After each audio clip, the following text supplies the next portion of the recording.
இன்று மத்திய அரசு விதித்திருக்கும் இந்த ஜிஎஸ்டி வரியை எதிர்த்து லட்சிய திராவிட முன்னேற்ற கழகத்தின் சார்பிலே ஜிஎஸ்டி வரியை குறைக்க வேண்டும் என்பதை வலியுறுத்தி இன்றைக்கு வடசென்னையில் இருக்கக்கூடிய கலெக்டர் அலுவலகத்தின் எதிரிலே நடைபெற்றுக் கொண்டிருக்கக்கூடிய இந்த லட்சிய திராவிட முன்னேற்ற கழகத்தின் கண்டன ஆர்ப்பாட்டத்தை சீரும் சிறப்பாக ஏற்பாடு செய்திருக்கக்கூடிய வடசென்னை மாவட்ட பொறுப்பாளர் கேஜி சுரேஷ் அவர்களுக்கும் வடசென்னை மாவட்ட கழகத்தின் அவைத்தலைவர் வைத்திய அவர்களுக்கும் பகுதி கழக செயலாளர்களான இம்ரான் அவர்களுக்கும் மூசா அவர்களுக்கும் மற்றும் மாநில அளவிலே இந்த நிகழ்ச்சியிலே கலந்து கொள்ள வந்திருக்கக்கூடிய மாநில லட்சிய திராவிட முன்னேற்ற கழகத்தின் மாநில துணை பொதுச்செயலாளர் கோ மேகநாதன் அவர்களுக்கும் மாநில சிறுபான்மை பிரிவு செயலாளர்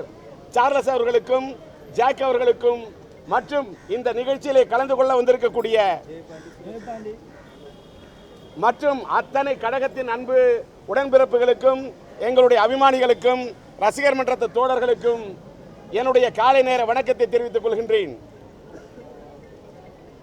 இன்றைக்கு மத்திய அரசு விதித்திருக்கக்கூடிய இந்த ஜிஎஸ்டி வரியை குறைக்க வேண்டும் என்பதை நாங்கள் வலியுறுத்துகிறோம். வதைக்காதே வதைக்காதே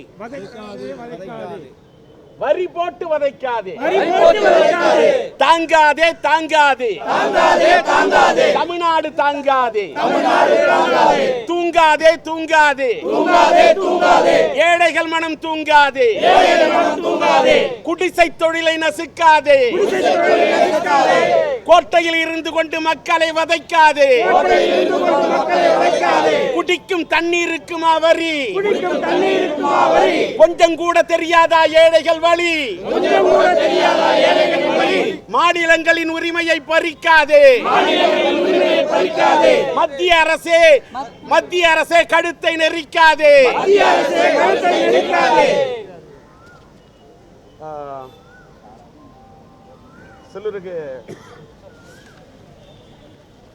இன்றைக்கு தமிழகத்தில் ஓஎன்ஜிசி குழாய்களை பதித்துக் கொண்டே இருக்கிறது. தமிழர்களின் உரிமைகளை போட்டு மிதித்துக் கொண்டே இருக்கிறது. ஆழ்துளை கிணறு போட்டு ஆயிலை எடுங்கள், ஆனால் அப்பாவி தமிழர்களின் ஆயிலை எடுக்காதீர்கள், சுற்றுச்சூழலை கெடுக்காதீர்கள், சுகாதார வாழ்வை முடக்காதீர்கள். எண்ணெய் எடுப்பதற்கு தமிழ்நாட்டை ஆக்கிவிட்டார்கள் தலைவாசல், கார்ப்பரேட் கம்பெனிகளுக்கு திறந்து விட்டார்கள் கடைவாசல். நீண்ட துயரிலே வாடிக்கொண்டிருக்கிறது நெடுவாசல். இதை போன்று தமிழகத்திலே உருவாகலாமா பல வாசல்? எண்ணெயிலே மிதந்து கொண்டிருக்கிறது கதிராமங்கலம் வயலு. உட்டா எண்ணெயிலே குளிக்கும் போல் இருக்கிறது சென்னையிலே இருக்கும் கடலு. பத்தி எரிகிறது தமிழர்களுடைய வயிறு. இதிலே மத்திய மந்திரிகள் திரித்து கொண்டிருக்கிறார்கள் மணலிலே கயிறு. 5 ரூபாய் விற்றது 6 ரூபாய் ஆகிவிட்டது இட்லி. அடித்தட்டு மக்களின் கஷ்டங்களை புரிந்து கொள்ளாமல் இருக்கலாமா ஐயா அருண் ஜெட்லி? கொஞ்சம் கூட தெரியலையே ஏழைகளின் வழி. இல்லை குடிக்கும் தண்ணீருக்கும் போடுவார்களா இப்படி வரி? குடிசை தொழிலெல்லாம் பத்தி எரியுது. கோட்டையிலே இருப்பவர்களுக்கு எங்கே அது புரியுது? உரசினால்தான் எரியும் தீப்பெட்டி. உள்ள வரியை நினைத்தாலே பத்தாமலே எரியுது வத்தி குச்சி. ஏற்கனவே செழித்து வளருது இங்க சீன பட்டாசு.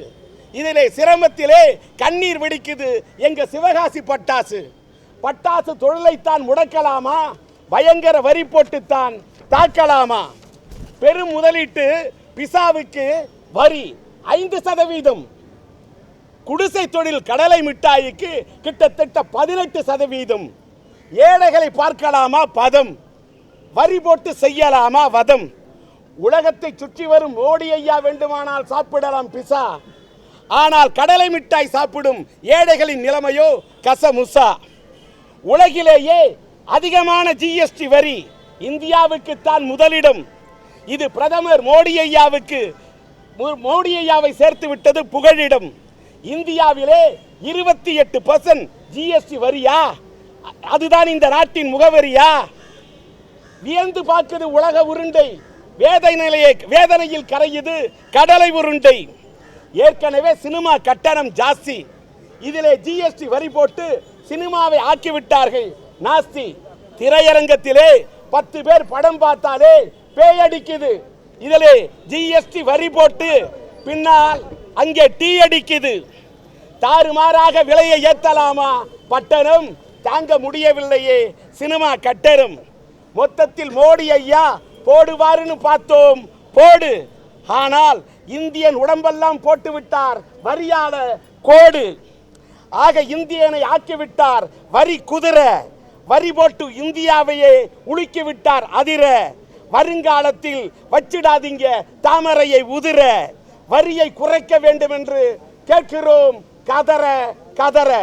இந்த ஜிஎஸ்டி வரியை குறைக்க வேண்டும் என்பதற்காக நாங்கள் போராடுகிறோம். லட்சிய திராவிட முன்னேற்ற கழகத்தின் சார்பிலே போராடுகிறோம். ஏங்க, ஒரு குடிக்கிற தண்ணி, நான் எம்ஏ வரலாறு படித்தவன், யோசிச்சு பார்க்கணும். அசோகர் த கிரேட் ஏன், அக்பர் த கிரேட் ஏன், ஹர்ஷா த கிரேட் ஏன், அவங்களாம் குளத்தை வெட்டினாங்க, ஏரியை வெட்டினாங்க, குடிக்கிற தண்ணி கொடுத்தாங்க. குடிக்கிற தண்ணி கொடுத்தாங்க, குடிக்கிற தண்ணிக்கு போடல வரி. ஆனா ஒரு அரசாங்கம் மன்னராட்சி முடிஞ்சிருச்சு, இப்பொழுது ஜனநாயக ஆட்சி. இந்த ஜனநாயக ஆட்சியில ஒரு ஆட்சி என்பது முறையாக கொடுக்க வேண்டும் தண்ணீர். தண்ணி டேப்பை திறந்தா அழுக்கா வருது, சாக்கடையா வருது, நல்ல தண்ணி கொடுக்க முடியல. நாங்க காசு கொடுத்து தண்ணியை குடிக்கிறதே பாவம், இதுல அந்த குடி தண்ணிக்கு போடுவீங்களா இப்படி ஜிஎஸ்டி வரி? உலகத்திலே எடுக்குமா? எதுக்கு தான் வரி? எங்க ஒரு பிசாவுக்கு 5% போடுவீங்க, ஒரு கடலை உருண்டைக்கு இத்தனை சதவீதம் போடுவீங்களா? அப்ப குடிசை தொழில முடக்கிறீங்க. நான் கேட்கிறேன், இன்னொன்னு, இப்ப போற போக்க பார்த்தா நாட்டில் என்ன நடக்குன்னு தெரியல.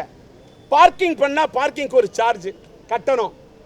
தமிழ்நாட்டில் மட்டுமில்லை, இந்தியாவில் நடந்து போனாலே இனிமே பார்க்கிங் கட்டணம் மாதிரி பாசிங் கட்டணம் வசூலிப்பீங்களா?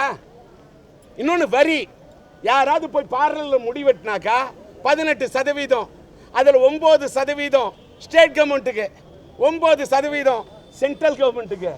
அதில் தாங்க அந்த காலத்துலலாம் மரத்தடியில், அரச மரத்தடியில் அவங்கவுங்க முடி வெட்டிக்கிட்டான். போகிற போக்க பார்த்தா இந்த நாட்டில் இந்தியன் அடிச்சிருவாங்க போல இருக்கு மொட்டை. அதான் நான் கூட சொல்ல பாருங்க, பிரதமர் மோடி ஐயா இந்தியன் ஆக்கிட்டார் வரி குதிரை. எவ்வளவுதான் வரி? இவங்க ஆட்சிக்கு வந்ததிலிருந்து என்ன நாட்டுக்கு வளர்ச்சி, நாட்டுக்கு என்ன முன்னேற்றம்? உலகத்தில் 28% ஜிஎஸ்டி. ஒரு கம்யூனிஸ்ட் நாடு ரஷ்யாவோட 18%, கிட்டத்தட்ட சைனாவோட 17%, அமெரிக்காவில் 7.5%. எந்த நாட்டில், ஏன் ஆஸ்திரேலியா போன்ற முன்னேறின நாட்டில் 10% தான் ஜிஎஸ்டி. இந்தியாவில் எதுக்கா 28% ஜிஎஸ்டி? கேட்கணுமா இல்லையா? ஏன் இவ்வளவு வரி? எதுக்கு இந்தியனுக்கு இந்த வழி? இவரு கூட எல்லாம் நாங்கள்லாம் என்ன நினைச்சோம், மோடி ஐயா வருவாரு, வந்த உடனே இந்தியாவுக்கே ஒரு புதிய ஆட்சி கொடுப்பாரு. வருமான வரி ஏற்கனவே 30%, சர்சார்ஜ் 3%, இது 33%, இதுல ஜிஎஸ்டி வரி 28%. கூட்டுங்க, 33 + 41 61%. சம்பாதிக்கிறதுல 61% கொடுத்துடணும். ஒரு நிலம் வாங்கணும்னா, ஒருத்தன் ஏழை வீடு வாங்கணும்னா அந்த முத்திரைத்தாளுக்கு கட்டணும். அப்படி எல்லாத்தையுமே கட்டிட்டு ஒரு இந்திய குடிமகன் என்ன மொட்டையா போவானா? ரத்தத்தெல்லாம் உறிஞ்சிக்கிட்டே இருப்பீங்களா? வரி வரி வரி வரின்னு மக்களுக்கு கொடுத்துக்கிட்டே இருப்பீங்களா வழி? ஏன் இவ்வளவு வரி? நீங்க ஆட்சிக்கு வந்த உடனே நீங்க இன்கம் டாக்ஸே 30% குறைப்பீங்கன்னு பார்த்தோம், அதுவே குறைக்கல. அதான் ராமர் பாலம் கட்டினப்ப அணில் உதவுனுச்சான், அணிவில் கல்லெடுத்து போட்டுதான். அந்த அணில அந்த ராமர் என்ன பண்ணாரு, முதுகுல தடை கொடுத்தாரு. அதான் அணிலோட உடம்புல 3 கோடு. அந்த ராமர் கூட அணில் முதுகுல 3 கோடு பாராட்டி போட்டாரு. ஆனா மோடி ஆட்சி வரணும்னு நினைச்ச இந்த இந்திய மக்களுக்கு ராமர் அவர் போட்டது 3 கோடு. ஆனா இந்த மோடி ஐயா, பிரதமர் மோடி ஐயா இந்தியன் உடம்பெல்லாம் போட்டார் வரியாட கோடு. இந்தியன் ஆக்கிட்டார் வரி குதிரை. வரி போட்டு இந்தியாவே உலுக்கிட்டாரு அதிர. வருங்காலத்துல இவங்க வைப்பாங்களா தாமரைய உதிர? வருங்காலத்தில் வச்சிடாதீங்க தாமரைய உதிர. இதே நிலைமை தொடர்ந்தா என்ன ஆகும்? மக்களுக்கு அவ்வளவு வெறுப்பு. இன்னைக்கு ட்விட்டரை பாருங்க, படிச்சவங்கள நெட்ட தரங்க. இந்த ஜிஎஸ்டி வரிக்கு அவ்வளவு எதிர்ப்பு, அவ்வளவு எதிர்ப்பு. டீ கடைக்கு போங்க, தேநீருக்கு ஜிஎஸ்டி வரி. அந்த அதாவது தேயிலைக்கு ஜிஎஸ்டி வரி போட்டா 8 ரூபா வித்த டீ 10 ரூபா, காப்பி 12 ரூபா, 5 ரூபா வித்த இட்லி 6 ரூபா, பார்சலுக்கு 12% ஜிஎஸ்டி வரி. நாடு எப்படியா தாங்கும்? மோடி ஆட்சிக்கு வந்தா இந்தியனின் வாழ்க்கை இருக்கும் என்று நினைத்தோம் ஆனந்த பவன், இந்தியனின் வாழ்க்கை இருக்கும் என்று நினைத்தோம் சந்தோஷ பவன். ஆனால் இன்னைக்கு இந்தியனின் வாழ்க்கை ஆகிவிட்டது கையேந்தி பவன். எல்லாரும் ஹோட்டல்ல போய் சாப்பிட தயங்குறான். 18% ஜிஎஸ்டி வரி. நாடு தாங்குமா? சினிமாங்க, சினிமா தியேட்டருக்கு போனா பெரிய ஊர் பெங்களூர்ல பாப்கார்ன் 40 ரூபா, இங்க இருக்கிற சினிமா தியேட்டர்ல பாப்கார்ன் 140 ரூபா, பார்க்கிங் கட்டணம் அத்தனை ரூபா. நாடு தாங்குமா? இன்னொன்னு, சினிமாவுடைய நாங்க இங்க போராடுறது சினிமா காரணா? சினிமாவுக்கு ஜிஎஸ்டி வரி 28%. 100 ரூபாய்க்கு மேல டிக்கெட் வித்தா சினிமா படம் எடுக்கும் போது ஒவ்வொரு கட்டத்திலையும் பிலிம் வாங்குறியா, ஒவ்வொரு கட்டத்திலையும் அவுட்டோர் யூனிட் புக் பண்றியா அங்க ஜிஎஸ்டி, டிஐ பண்றியா அங்க ஜிஎஸ்டி, ரெக்கார்டிங் பண்றியா அங்க ஜிஎஸ்டி, ரீ ரெக்கார்டிங் பண்றியா அங்க ஜிஎஸ்டி, எங்க போனாலும் ஜிஎஸ்டி. இன்னொன்னு, சினிமா உலகத்தில் போராடின ஜாம்பவான்லாம் தமிழ்நாட்டில் இருக்கக்கூடிய கேளிக்கை வரியை குறைன்றாங்க. ஏன் ஜிஎஸ்டி வரியை குறைன்னு போராட மாட்டேங்கிறாங்க? ஏன் வாயை திறக்க மாட்டேங்கிறாங்க? எங்க வலிக்குது வலி? அப்படியே அதாவது பூனையை வேணா உதப்பாங்களாம் பூட்ஸு காலால, பூனையை பூட்ஸு காலால் உதப்பாங்க. ஆனா புளிய பார்த்தா பொசுக்குன்னு போவாங்க. என்னங்க நியாயம்? ஜிஎஸ்டி வரி 28% எதுக்கு? இப்ப 100 ரூபா டிக்கெட்டு, அதுல 100 ரூபா டிக்கெட் வித்தா 18 ரூபா, 18%. அதுல பாதி போகுது ஸ்டேட் கவர்மெண்ட்டுக்கு. ஒரு கல்கத்தாவில் இருக்கக்கூடிய கவர்மெண்ட் எங்களுக்கு அந்த 9% வேணாம், சினிமாக்காரர்களை விட்டு தரேன்னு சொன்ன கல்கத்தா கவர்மெண்ட் எங்க? இந்த தமிழ்நாடு கவர்மெண்ட் எங்க? ஆக ஜிஎஸ்டி வரி குறைக்கப்பட வேண்டும். இன்னைக்கு நெட்ல அத்தனை, ட்விட்டர்ல அத்தனை படித்தவர்கள் எதிர்க்கிறார்கள், டீ கடையில் இருக்கக்கூடிய பாமரர்கள் எதிர்க்கிறார்கள். என்னங்க ஜிஎஸ்டி வரியே இல்லாம தக்காளி விலை 120 ரூபா, நாடு தாங்குமா? ஏழை மனம் தூங்குமா? ஆக இந்த ஜிஎஸ்டி வரியை குறைக்க வேண்டும். எங்க பார்த்தாலும் இத பாருங்க, இங்க திருவொற்றியூர்ல இருந்து ஆரம்பிச்சு இது வரைக்கும் ஓஎன்ஜிசி கொழாய போடுற அதை எதிர்த்து நீங்க ஒரு போராட்டம். எங்க பார்த்தாலும் ஏற்கனவே எண்ணெயை கொண்டாந்து விட்டாங்க கடல்ல, மிதந்துத, அதோட சதியா இன்ன வரைக்கும் வெளியில வரல, அதுக்கான பதிலை இன்னும் கண்டுபிடிக்கல. இது என்ன நாடு? இன்னைக்கு கொழா பதிக்கிறாங்க கடல் ஓரத்துல. அது ஸ்ட்ராங்கா இருக்கா? அந்த ஸ்ட்ராங்கும் இல்ல. அது ஒட்டச்சுக்கிட்டு கடல்ல போய் எண்ணெய் கலந்தா கதிராமங்கலம் எண்ணெயில மதக்குது. கதிராமங்கம் வயல் விட்டா எண்ணெயில குளிச்சிடும் கூட இருக்கு. இங்க சென்னையில கடல். இந்த இதையெல்லாம் எங்கே லட்சிய திமுக தட்டி கேட்டுக்கொண்டிருக்கிறது.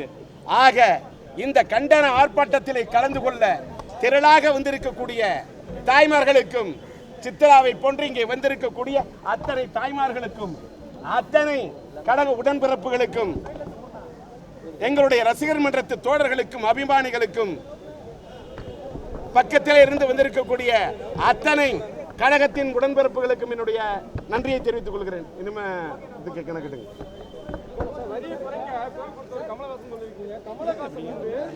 ஒரு நிமிஷம். ஜிஎஸ்டி வரியை குறைக்க வேண்டும் என்று இந்த மொட்டை தாத்தம் குட்டையில விழுந்தான்னு பதில் சொல்லக்கூடாது. கமலஹாசன் மீது எனக்கு மாறுபட்ட கருத்து, முரண்பாடுகள் இருந்தாலும் ஜிஎஸ்டி வரியை குறைப்பதற்காக நான் முதல்ல குரல் கொடுத்த, அடுத்து அவராது வாயை திறந்தாருன்னு சொன்னேன். அவரு கூட என்ன சொல்றாரு? மாநில அரசு கேளிக்கை வரியை குறைக்கணும், மத்திய அரசு ஜிஎஸ்டி வரியை குறைக்கணும், ஏன் ஸ்ட்ராங்கா சொல்ல மாட்டேங்கிறாரு? அதான் நான் கேட்டேன். பூனையை பூட்ஸு காலால எட்டி உதைப்பீங்க, ஆனா புளிய பார்த்தா பொசுக்குன்னு போவீங்களா? ஏன் மத்திய அரசு எதுக்கிறதுக்கு என்ன பயம்? என்ன பயம் கேளுங்க. சினிமாக்காரங்க ஏன் எல்லாருமே புணுக்கு தடவுறீங்க? ஏன் பயப்படுறீங்க? உன்ன கமலஹாசன் கேள்விக்கு இந்த கேள்விக்கு பதில் சொல்லுங்க. அடுத்தது பல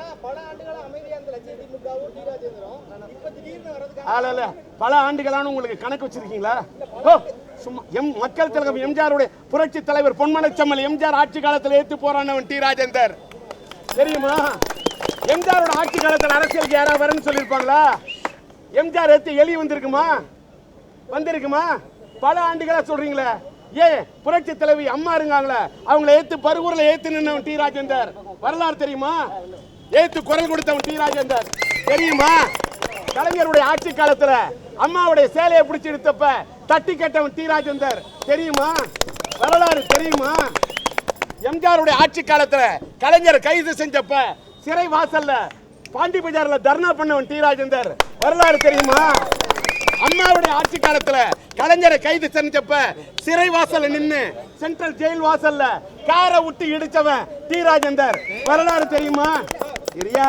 சொல்றத புரிஞ்சுக்கிட்டு பேசு. இந்த வரலாறு எல்லாம் போடணும். சும்மா திரையில ஜெயிலுக்கு முன்னாடி போராடக்கூடாது. டி ராஜேந்தர் தரையில போராடுறவன், திரையில போராடுறவன்.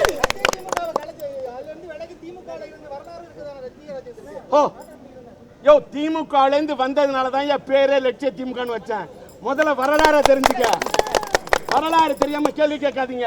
1984 ஆண்டு எம்ஜிஆரோட ஆட்சி காலத்தில் அரசியலுக்கு வந்தவன். 60 வயசு தாண்டின பிறகு மார்க்கெட் தளர்ந்த பிறகு அரசியலுக்கு வந்தவன் இல்ல. அரசியலுக்கு வந்தவன்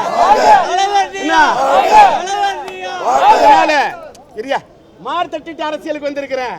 32 வயசுல கலைஞரால எண்ணில் பாதி என்று அழைக்கப்பட்டவன். 32 வயசுல அரசியலில் என்னுடைய அனுபவத்திலும் வயதிலும் டி ராஜேந்தர் எண்ணில் பாதின்னு கலைஞர்கிட்ட பேர் வாங்கினவன். 234 தொகுதி எம்எல்ஏ, பூங்கா நகர் தொகுதி எம்எல்ஏவா கரைபிடியாத கரத்துக்கு சொந்தக்காரன். 234 தொகுதி எம்எல்ஏ டி ராஜேந்தர் போன்ற வித்தியாசமான எம்எல்ஏ இல்லை என்று கலைஞரிடத்தில் பாராட்டு பத்திரம் வாங்கியவன். இப்படிலாம் எங்களுக்கு வரலாறு இருக்கு. இவ்வளவுலாம் ஏன்? அம்மாவுடைய ஆட்சி காலத்துல காவேரி நீர் பிரச்சனைக்காக இதே இடத்துல குரல் கொடுத்தவன் டி ராஜேந்தர். எந்த சினிமாக்காரன் கொடுத்தான் சொல்லியா? எந்த சினிமாக்காரன் கொடுத்தான்? ஈழத்தமிழர் பிரச்சனைக்காக என்னுடைய மாநில சிறுசேமிப்பு துணைத் தலைவர் பதவி, மந்திரி பதவிக்கு நிகரான பதவியை ராஜினாமா பண்ண எந்த சினிமாக்காரன் ராஜினாமா பண்ணிருப்பான்? கவுன்சிலர் பதவி ராஜினாமா பண்ணுவானா? சொல்லு. இதுக்கெல்லாம் ஒரு நிமிஷம் சரியா சொல்லு. இதுக்கு பதில் சொல்லுங்க கேட்கிறேன். இவ்வளவுலாம் இந்த நாட்டில் நெடுவாசல்ல போய் எரிவாயு எடுப்பதை எதிர்த்து டி ராஜேந்தர் போராடி இருக்கேன். யாரு போராடினா சொல்லு. நெடுவாசலுக்கு போய் போராடின, வாடிவாசலுக்கு போய் போராடி இருக்கேன்.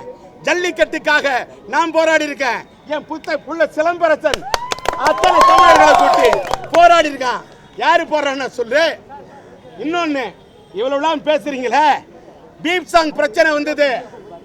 மன்னார்குடி மாஃபியா சசிகலாவோட ஆட்சியில எதிர்த்து போராடினவன் டிஆர்.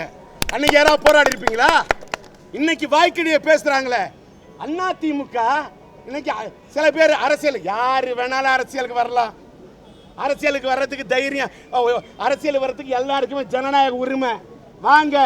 ஆனா பொது வாழ்க்கைக்குன்னு வந்துட்டா யாரு வந்தாலும் சரி, பொது வாழ்க்கைக்கு வர்றதுக்கு வேணும் ஒரு தெம்பு. ஏன்னா புதுசா எதிரி விட்டுக்கிட்டே இருப்பான் அம்பு, பண்ணிக்கிட்டே இருப்பான் வம்பு, சீவிக்கிட்டே இருப்பான் கொம்பு. சந்திக்க தயாரா இருந்தா வாங்க. கலைஞரோட ஆட்சி காலத்தில் கட்ட வீட்டை இடிச்சாங்க, தாங்கிக்கிட்டு போராடி இருக்கேன். ஏன் கலைஞரோட ஆட்சி எம்ஜிஆரோட ஆட்சி காலத்துல மவுண்ட் ரோட்ல என் படத்துக்கு மைதிலி எண்ணெய் காதலிக்கு தேட்டரே கிடைக்கல. சத்யன் தேட்டர் ரிலீஸ் பண்ண வரலாறு எனக்கு உண்டு. கலைஞரோட ஆட்சி காலத்துல சம்சார சங்கீதம் படத்தை ரிலீஸ் பண்ண தமிழ்நாடு முழுவதும் தேட்டரே கிடைக்கல. சென்னையில பைலட் தேட்டர் ரிலீஸ் பண்ண, நடராஜ் தேட்டர் ரிலீஸ் பண்ண, கோயம்புத்தூர்ல அம்பிகா அம்பாலிகா. இன்னைக்கு யார வேணாலும் கேளுங்க, ப்ளூ பிலிம் எல்லாம் போட்ட பல தேட்டர்ல கூட சம்சார சங்கீதத்தை ரிலீஸ் பண்ண. அப்ப எவ்வளவு இழப்புகளை சந்திச்சிருப்பேன், எவ்வளவு இழப்புகளை. இவ்வளவுலாம் எதுக்கு? மன்னார்குடி மாஃபியா அப்படின்னு சசிகலா குடும்பத்தை எதிர்த்து பேசியிருக்கேன். மெட்ராஸ் ஜாஸ் சினிமா இன்னைக்கு அண்ணா திமுக ஆட்சியில என் பையனோட படத்துக்கு அவ்வளவு பெரிய இழப்பு. ஏன் இப்பெல்லாம் எதிர்த்து பேசுறாங்களே? இப்ப எடப்பாடி எடை போட்டுக்கிட்டு பேசுறாங்க, இப்ப வீரமணி கிட்ட வீரவசனம் பேசுறாங்க. ஆனா அன்னைக்கு பேசியிருப்பாங்களா? சசிகலா அம்மா இருந்த பையன் பேசல, சசிகலா சாம்ராஜ்யம் நடத்தப்ப ஏன் பேசல? பதில் சொல்ல முடியுமா? அப்ப அதாவது இழிச்சவாயன் இழைச்சு போயிட்டான்னா சளைச்சு போயிட்டா பேசுவாங்க. ஓ, தண்ணி பாம்ப அடிக்கிறதுக்கு தடி எடுத்துட்டு வரவனா தண்டல்காரன் இல்லையா? கரு கரு கரு கரு கரு கருன்னு கருணாகம் படம் எடுக்கும் போது கட்ட கூட இல்லாம கையால பிடிக்கிறதுக்கு தயார் அவன்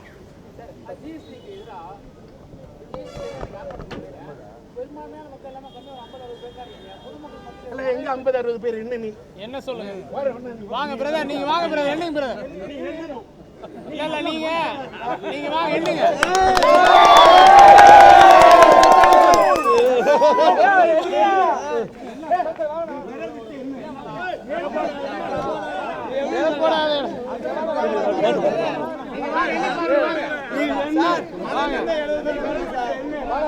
இல்ல காசு கொடுத்தாலும் யாரையும் கூட்டிட்டு வரல, புரியுங்களா? காசு கொடுத்த கூட்டம் இல்ல இது. நீங்க வந்து எண்ணி பாருங்க. 50 பேருங்கிற ஐயா 50 பேரா? என்னப்பா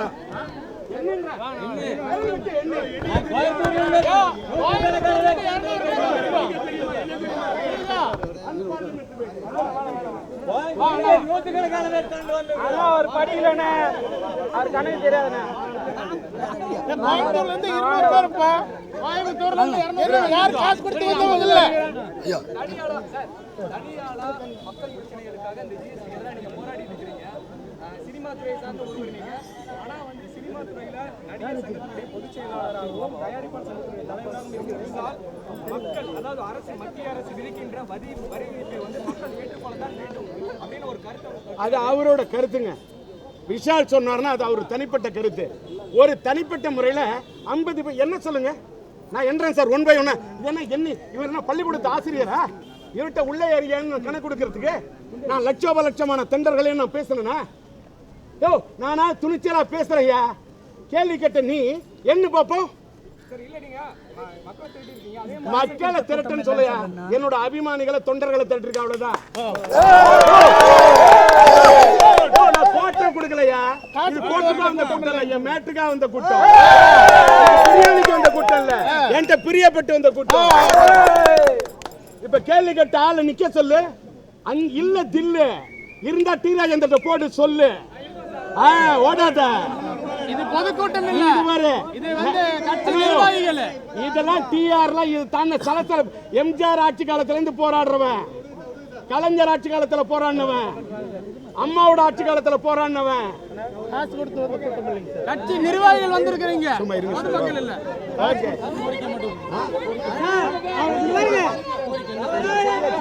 அவர் கேட்கிற கேள்வியே வந்து தெரியல. அவரு கேட்ட கேள்வியே தெரியல. ஆக அதாவது ஒன்னே ஒண்ணு மட்டும் கடைசியா சொல்றேன். இன்னைக்கு அதிமுக ஆட்சியை எதிர்த்து சில பேர் ஏன் பேசுறாங்க? யாரு வேணாலும் அதிமுக ஆட்சியை எதிர்த்து பேசிட்டோம். ஏன் பேசுறாங்க? பேஸ்மெண்ட் வீக், பில்டிங் ஸ்ட்ராங்கா இருந்தாலும் பேஸ்மெண்ட் வீக், அதனால பேசுறாங்க. அதிமுக இதை தெரிஞ்சுக்கணும். அதிமுக ஆட்சியில அந்த அம்மா அதிமுக பொதுச் செயலாளர் மட்டும் ஆகட்டும், முதலமைச்சர் ஆவேன்னு நான் சொன்னேன். சொன்னபடி இருந்திருந்தாங்கன்னா அம்மா இருந்திருப்பாங்க குழு அறையில, இருந்துக்க மாட்டாங்க சிறையில. இன்னைக்கு லட்சிய திமுக போன்ற போர்வாலாம் இருந்திருக்கும் அதிமுக கூட்டணிங்கிற உரையில. அதனால நீங்கெல்லாம் உங்களை தாண்டி இவ்வளவு போராட்டத்தை சந்திச்சு தான் நாங்கள் வந்திருக்கிறோம். எங்களுக்கு ஒன்றும் பலத்த போலீஸ் பாதுகாப்போட இதோட வரல. நின்று பதில் சொல்றையா? உங்களுக்கு அதான் போலிக்கு பொன்னாடை போத்துவீங்க, போலிக்கு பொன்னாடை போத்துவீங்க, பூமாலை போடுவீங்க, உண்மையை ஓரம் கட்டிங்க. உண்மையான மாவீரனா? ஏன்னா நான் தமிழன், தமிழ்நாட்டில் பிறந்துட்டேன். எங்களெல்லாம் உங்களுக்கு கண்ணு தெரியாது. ஓ, முதல்ல ஒன்று சொல்லட்டுமா? நான் தந்திக்காக தேர்தல ஒன்று கேட்குறேன். கள்ளக்குறிச்சி தேர்தலில் நின்ன உடனே இந்த கேள்வி கேட்டதுக்காக சொல்றேன். கள்ளக்குறிச்சி தேர்தலில் பாராளுமன்ற தேர்தலில் போய் நின்ன, ராஜ் டிவியில் போடுறாங்க டி ராஜேந்தர் தான் கள்ளக்குறிச்சியில் ஜெயிப்பார்னு. 2 மாலை பத்திரிகையில் எழுதுறாங்க டி ராஜேந்தர் தான் ஜெயிப்பார்னு. ஆனா அங்க எந்திர வாக்குப்பதிவில் என்ன தோக்கடிக்க பண்ண சதி. எந்திர வாக்குப்பதிவு அன்னைக்கு எடுத்து போறேன்னையா, இது எந்திர வாக்குப்பதிவா, தந்திர வாக்குப்பதிவா, மூடு மந்திர வாக்குப்பதிவான்னு இப்பவும் சொல்றேன். எந்திர வாக்குப்பதிவு இந்தியாவுக்கு கூடாது. அது அறவே நீக்கப்பட வேண்டும். நீ பேலட் பேப்பர்ல வாக்குச்சீட்டு கொண்டாட சொல்லுங்க. தேர்தலை சந்திக்கிறோமா இல்லையா? வெயிட் அண்ட் சீ. இல்ல அது இருந்தா தான் சந்திப்பேன்னு சொல்ல. தேர்தலை சந்திக்கிறோமா இல்லையான்னு பொறுத்திருந்து பாருங்க. முதல்ல நீங்க குரல் கொடுத்தீங்க, உங்களை தொடர்ந்து கமல் குரல் கொடுத்தான்னு சொன்னீங்க. அவரு நேற்று ட்விட்டர்ல அரசியல் ஒரு சூசகமா தெரிவிச்சிருக்காரு. வந்த பிறகு பேசுங்க. ட்விட்டர்ல பேசுற வேற, நான் ரோட்ல நின்னு பேசுறேன். மக்கள்கிட்ட நின்னு பேசுறேன். நான் ஊட்டியில இருந்தா போட்டுக்கலாம் சொட்டரு. யார் வேணா நான் ட்விட்டர்ல நின்னு பேசுறேன். நான் மக்கள்கிட்ட நின்னு பேசுறேன். ட்விட்டர்ல நீங்க கூட பேசுறீங்க. குண்டர் சண்டத்துல மாணவியை கைது பண்ணிருக்காங்க. தமிழிசை சவுந்தரராஜன் தீவிரவாதிகள் நிறைய கல்லூரிகள். அதை நான் வன்மையா கண்டிக்கிறேன். நான் மயிலாடுதுறையை சேர்ந்தவன். என் ஊருக்கு பக்கத்து ஊர் கதிராமங்கலம். ரத்தமெல்லாம் கொதிக்குது.